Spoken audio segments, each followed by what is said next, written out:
All right. Welcome, everybody. Welcome back to the short and sweet podcast inside the mind of revenue managers. I am joined today by Mike Case, who is not a revenue manager, but he is the director of communications at Avalon, Golf and Country Club and the Grand Resort in Ohio. Mike, thank you for agreeing to being on the podcast.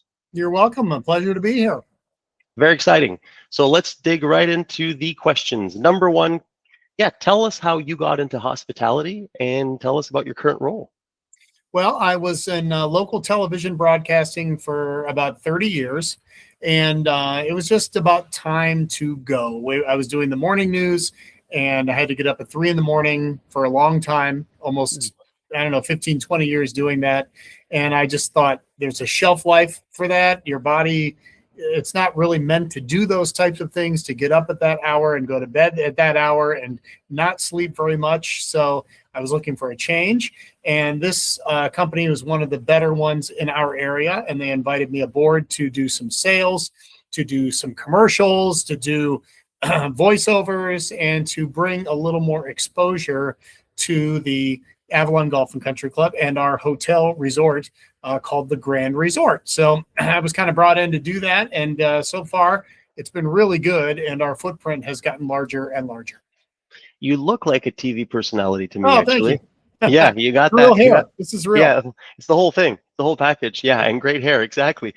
Tell me, do you now wake up super early in life after 15 years? I do not. I do not like, I'm really good at sleeping, and I enjoy it very much. I have been getting up early. My son is trying to get a little bit bigger and stronger for his sports seasons.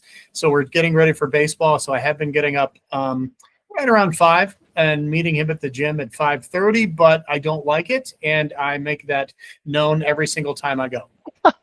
What a great father you are. So, for the record, on audio, he's lucky to have you as a father. My father would probably not get up at 5 a.m. to work well with me, but I never asked. Who knows? Maybe he would have.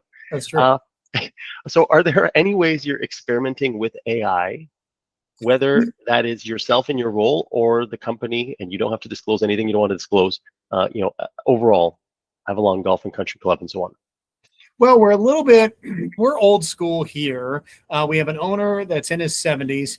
And he likes people to come to work, be at work, pop in at work. And we don't do a lot of the remote things or anything like that. And when we write our press releases and things like that, we try to do it from our own knowledge and our own experience. But we have experimented a little bit with it. There are some times that we need help with social media. Whether what to write, how to write it, adding emojis to things and hashtags and things like that to get more play from when we send things out.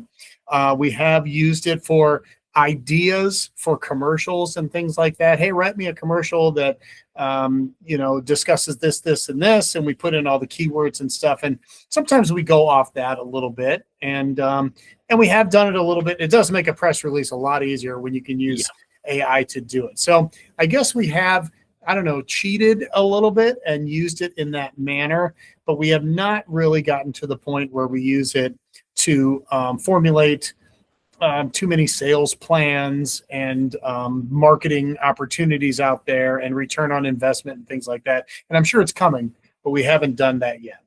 Exactly. I'm sure it's coming as well. It's incredible the speed at which you can produce now. It's like, it makes my head spin to try to catch up. And I am trying to catch up. I see it as my role to sort of at least see what's happening and whether or not we want to put in the business. And it does make your head spin. So I'm glad you guys have a good, nice, big, profitable business that you don't have to rush into anything. That's a nice thing. So far, so good. Yeah. So my next question, are you involved at all in the sort of the marketing of the property or the distribution of the property on the channels and so on, or not at all? Yeah, I do a lot of that. We have a great marketing team here. It's a small team. We're right along here in the hallway. And we do a lot of kind of planning and things like that. And we try to do it as inexpensively as we can. We don't have a lot of wiggle room to throw a lot of money out there. Yeah. So we've learned that digital marketing has really helped us, and it's very inexpensive to do so. And there's a law of diminishing returns, I think, with it. If you spend too much, the returns go down. So we're learning that kind of as we go. But Yeah. yeah, what we do a lot of around here is get the local TV stations to come out and do stories on us, which is free. We love that sort of publicity, and you can't beat when the anchor of the station or the host or the reporter kind of gushes about you a little bit, because they have already built that trust within their audience. So that gets people to head our direction. We have 4 golf courses at our country clubs. So we do a lot with golf groups, people that come in and spend 2-3 days and play our golf courses. So we've been able to reach out digitally with those people a little bit through Facebook, Instagram, TikTok, and things like that. We've found that TikTok, we thought it was a young man's game or a young woman's game, but it's really not. People older are certainly using it, and a lot of people do that right before bed, just kind of scroll through to kind of decompress for the day. So we've learned a lot about that. We've learned a lot about the kind of the getaway vacation. Used to be, I don't know about you, but when I was little, your dad would take a week off in the summertime and you would go on vacation, and that was your vacation for the year. We're finding that people like to take their PTO and kind of use it in little chunks and get away and recharge their batteries a little bit, and not too far away, so they don't have to worry about flying and things like that. And we're lucky to be kind of centrally located between, we have Columbus that isn't too far, Cleveland, Pittsburgh, we're about an hour from each of them. Erie, Pennsylvania isn't far. Buffalo isn't too far.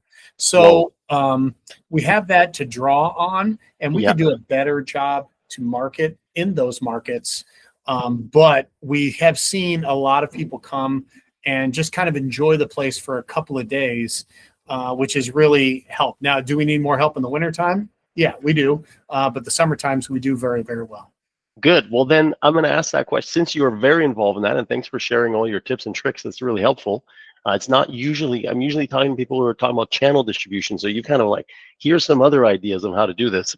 If I gave you a magic wand to fix one challenge with how your properties, let's just say, are marketed today, what would you fix first? I would ask for more money to do it. I would love to. I would love to flood the different channels with our message. I think that when people see what we have to offer and go to our website, thegrandresort.com, and see all the beautiful pictures and videos that almost do this place justice, it's really hard for them to not want to come here. And I think we have Akron, Canton, which I know that's far away from you, but it's a big, it's like Philadelphia and Scranton, Wilkes-Barre. You know how they're very close together. Cleveland and Akron, Canton are very close together. We have a large population here that still doesn't really know about us. And I would love to have more money so that we could really flood this area's media platforms, so that more people would know about us and they would choose us. Because I hear a lot all the time. I wish I would have known. I didn't have any idea you guys were even here. And it's hard to hear, but I get it. And our footprint, like I said, is growing bigger and bigger, and word of mouth really helps. But boy, I would love it if we could expedite that message a little bit better. Bigger budget. Yeah. For more, yeah. Okay. Well, that's the first time anybody's answered that, and I love it. I completely agree with it. I wish I had a bigger marketing budget as well. Until we have that, I want to thank you for being on the podcast, and keep fighting the good fight with the budget on hand. And thanks again for joining. Anytime. I enjoyed it.